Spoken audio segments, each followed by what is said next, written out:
bem? Hoje nós da LM Informática trazemos até você uma nova função no sistema, a opção de pagamento por carteiras digitais. Isso, poderemos estar finalizando as transações com as principais carteiras digitais do mercado, AME, Mercado Pago, PicPay, Pix e as demais carteiras cadastradas. Iremos fazer uma demonstração para você como irá funcionar essas transações pelo sistema.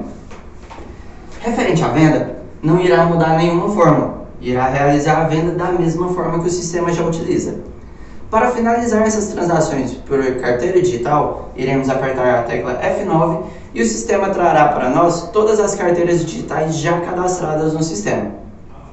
Iremos efetuar uma transação pagando pelo Mercado Pago.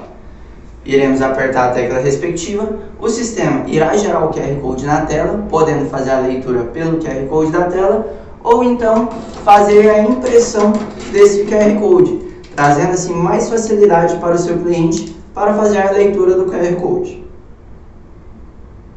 Ele vai fazer a leitura, vai efetuar o pagamento e o sistema automaticamente vai receber este pagamento e estar finalizando essa transação.